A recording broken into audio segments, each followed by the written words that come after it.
parle, parce que, et attachez vos ceintures, on va finir. Et beaucoup de mariages font naufrage parce que les couples n'ont pas compris le but et les principes pour un mariage réussi. La Bible dit, ne vous y trompez pas. On ne se moque pas de Dieu. Ce qu'un homme aura semé, il le moissonnera. Attachez vos ceintures. Il y a beaucoup de mariages qui normalement doivent avoir le divorce. Pourquoi? Parce qu'on ne se moque pas de Dieu. Ce qu'un homme aura semé, il le moissonnera aussi. Donc vous ne devez jamais vous marier sans savoir premièrement pourquoi, qu'est-ce qu'il y a dans le mariage. Sinon, vous allez avoir des larmes et des compromis. Et surtout, vous devez savoir comment tirer le meilleur de Dieu. Sinon, le meilleur de Dieu, la clé, c'est toujours aller dans l'obéissance.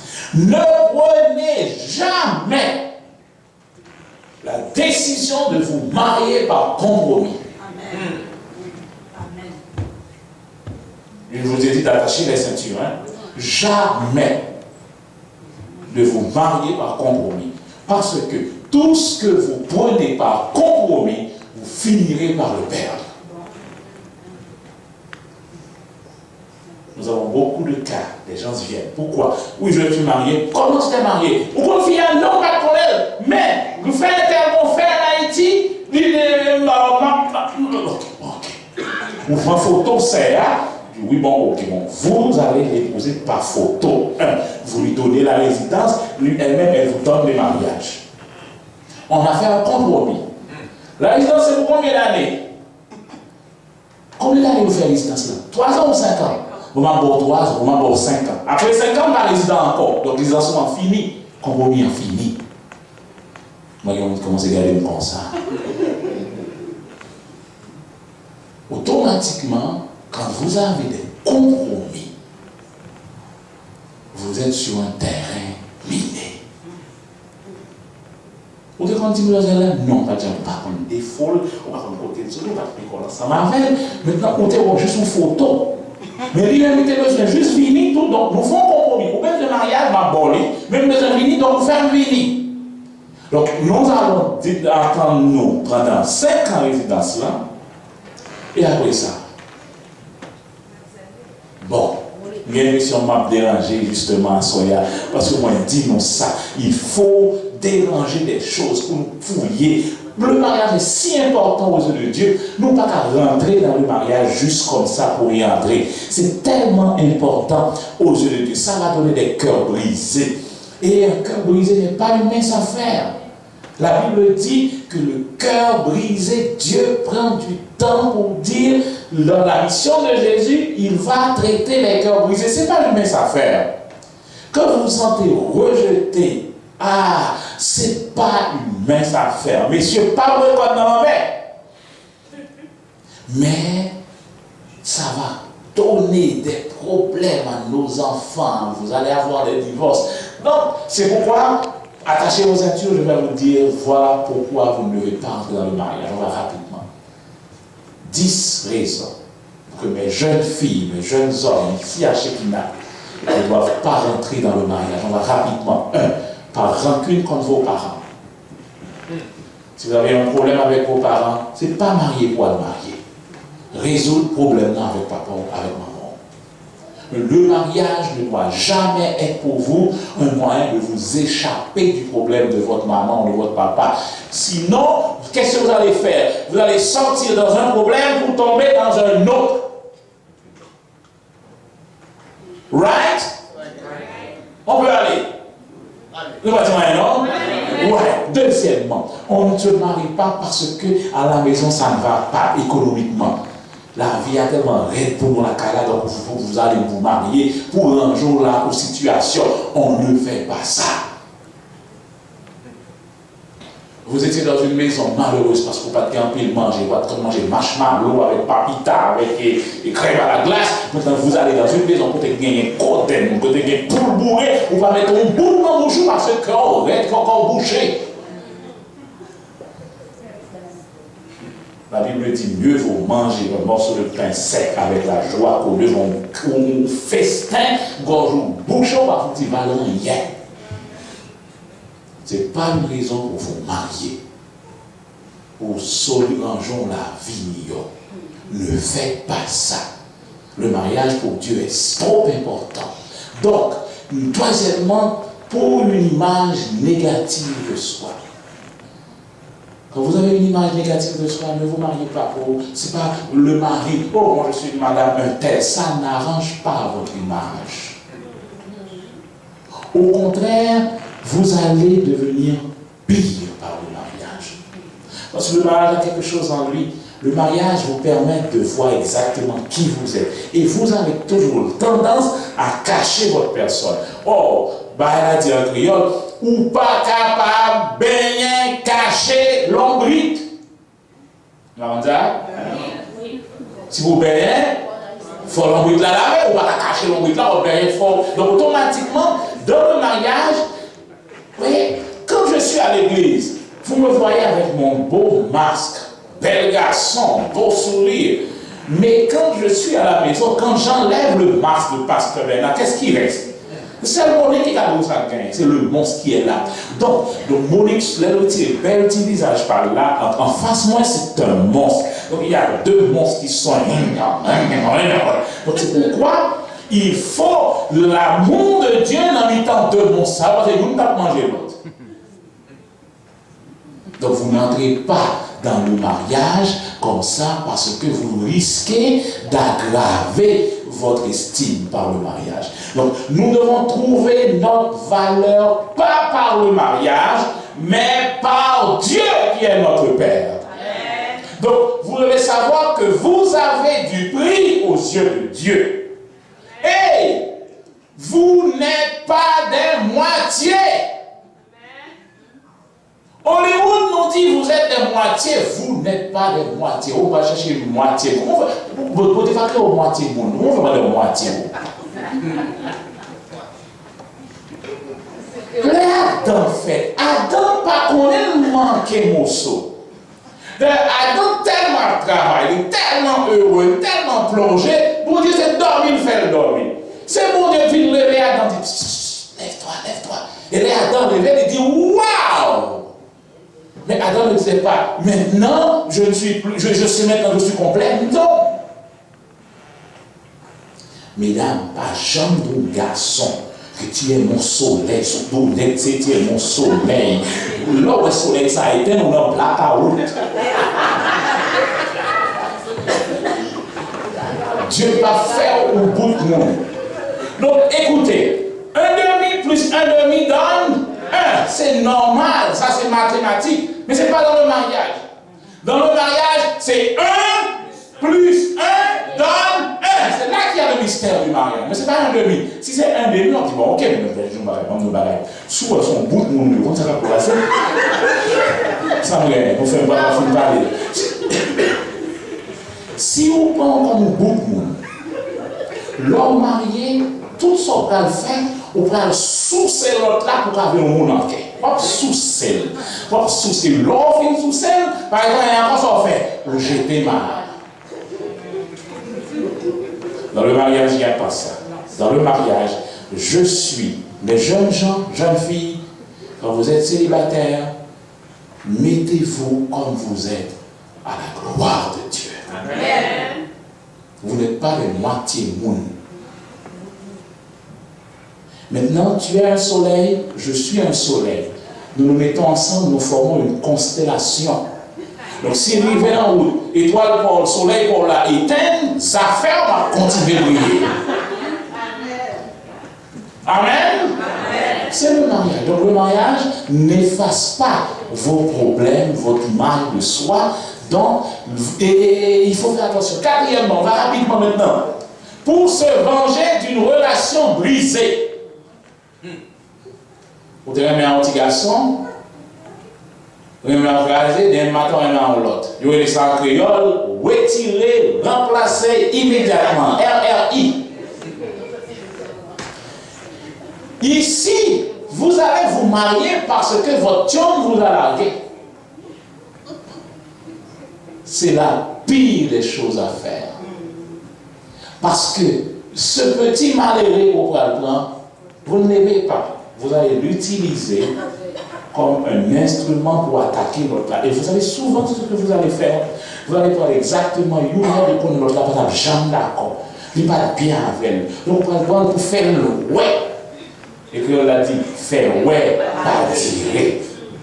Donc là où vous pensez blesser vous, mais ou toujours un même l'autre là, ou toujours un même. Tout ce qu'on fait, c'est juste pour atteindre, ou toujours un même. Donc c'est pas courir à le marier avec l'autre quand vous avez des cœurs brisés. Parce que il y a des choses que vous ne pouvez pas justement faire. Sinon, d'autres cas, vous allez utiliser comme un papillon social. Là, regardez, on a tout, je t'aime, je sais ma tout, va. Non. Quand vous avez des cœurs brisés, c'est pas courir à l'aimer à l'autre, c'est pas courir à le marier, mais donner au Saint-Esprit le temps de vous guérir. Amen. Amen. Amen. Je pense que ça va éviter. Alors, cinquièmement, la peur de se retrouver seul. En Haïti, il dit si ça mourir en mer. C'est ce qui vous permet de prendre la photo. Donc, si cela mourir, vous voyez n'importe quoi. C'est ça, même aussi, elle est même vous faites ça, vous aurez ce que la Bible appelle le grincement de dents. Vous dites, mais côté, comment parler, c'est en bas, mais si ça a une prendre, parce qu'on parle d'idopsis mourir dans le monde. Ils sont pas dans le monde, c'est l'idopsis là. Avant oui. La peur des dépendances. Nous avons traité un problème ici. Nous avons dit qu'il faut faire attention, les jeunes gens, indépendance. On dit, bon, ok, je vais juste louer ma chambre, jeune fille. Donc nous avons dit, faites attention parce que là, on va vous piéger. Maintenant, qu'est-ce qu'un jeune homme fait? Qu'est-ce qu'une jeune fille fait? Le jeune homme, la jeune fille reste à la maison et prend du temps pour se former, prendre du temps pour devenir une personne mature, et alors vous vous mettez sur, comme j'avais dit, sur les étagères du Seigneur, et quand vous êtes sur les étagères du Seigneur, vous êtes une grâce du Seigneur, et quelqu'un qui recherche la grâce du Seigneur va vous trouver normalement. Amen. La peur de blesser l'autre. Les bébés là. Si tu me quittes, je vais me tuer. Dis, c'est vrai, qu'il va nous mettre pour dans des mondes. Ou si tu me quittes, je ne vais plus venir à l'église. Ou bien faites te quitter. C'est des bébés là. Ne vous mariez pas justement parce que le bébé là vous dit, mais non. Le mariage n'est pas une messe à faire. Écoutez, quelqu'un a été gentil avec vous. Merci de ta gentillesse. Et alors, je ne vais pas me marier avec toi parce que tu étais gentil avec moi. Dans un moment de faiblesse, tu m'as aidé. Merci beaucoup.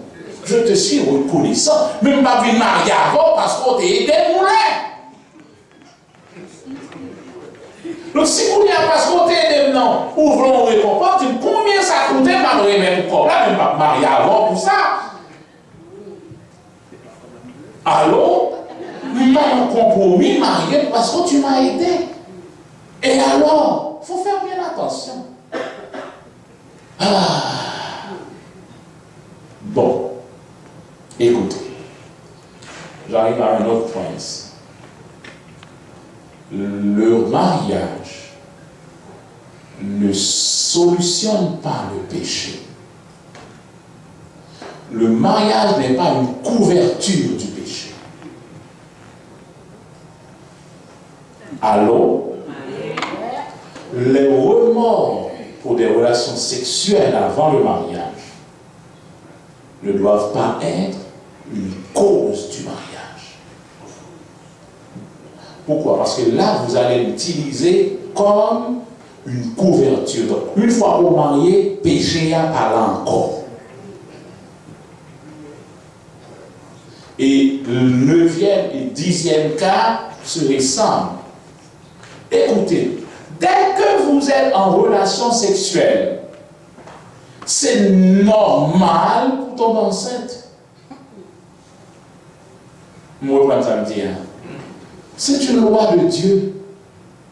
C'est la loi de Dieu. Écoutez, quand vous êtes en relation sexuelle, c'est normal pour tomber enceinte. C'est pas Satan qui faut enceinte. Quittez Satan pour le mariage. Quittez Satan côté lié. Satan va faire enceinte. Ou enceinte parce que, ou même volontairement, ou aller joindre un petit baba, ou entrer en relation avec elle. Donc Satan va rien avec ça.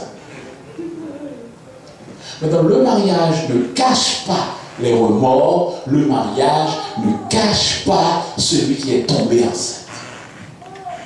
Dans les deux cas, c'est la repentance que cela prend. Pourquoi je viens avec ça? Pour vous dire une chose. C'est ce qu'on appelle en football gagner par forfait. N'entrez pas dans un mariage par forfait. Là, vous entrez sans gloire. Imaginez, le Brésil va faire un coupe au final avec Argentine, puis Argentine n'est pas présentée. Puis le Brésil va être il fait un goal, 2 goals, 3 goals, et puis là, qui doit faire maintenant ça? Nada. N'entrez pas dans le mariage par forfait. Je me rappelle, quand j'étais à l'université, des jeunes qui ont une expérience terrible. Une jeune fille va sortir avec elle. La jeune fille, avant de sortir, passait qu'à l'autre zambé, l'idylle. Je le dis en créole pour que tout le monde ne pas comprendre. L'idylle. Et depuis qu'on est marié. Ensuite, l'aller. Il sortit avec elle. Au retour, il passait qu'à zambé en l'idylle. Marié! Créole parler, créole comprendre, mais tout le monde a regardé le danger, parce que qu'est-ce qui se passe à ce niveau? Elle s'est préparée pour tomber enceinte. Donc dès que c'est enceinte, on gagne par forfait. Or, le type était un étudiant en théologie. Automatiquement, on vient avec les papiers auprès des responsables de l'université. Donc, petit garçon obligé, marié. On appelle ça forfait. Mais vous pensez que ce mariage va durer? Mais non. Mais non. N'entrez pas dans le mariage sans gloire. Amen. Amen. Alors, frères et sœurs bien-aimés, quels que soient les problèmes que vous avez, la Bible a la solution. Amen. Si votre relation a échoué, vous n'êtes pas un échec. Votre mariage, votre premier mariage a échoué, vous n'êtes pas un échec. Le mariage a échoué, mais ce n'est pas toi l'échec. Dieu a toujours une meilleure partie pour vous. Dieu a toujours, j'ai le dernier texte ici dans Job 8, verset 7 qui dit, je dépose ça, qui dit, ta première condition semblera peu de choses, mais celle qui viendra par la suite sera bien plus grande. Amen. Quelle que soit la situation, ne dites pas dans mal net. Ne dites jamais ça. La repentance, c'est voir le péché, l'abandonner et continuer avec Dieu. Amen. Avec Dieu, il y a toujours un renouveau. Le royaume de Dieu vous donne toujours la chance de remonter la pente. Alors, ne vous mariez pas par compromis, pour quelque raison que ce soit, pour que votre mariage puisse durer et être à la gloire de notre roi. Amen. Amen. Amen. Pasteur Jean dira quelque chose avant de chanter notre dernière strophe pour la prière finale.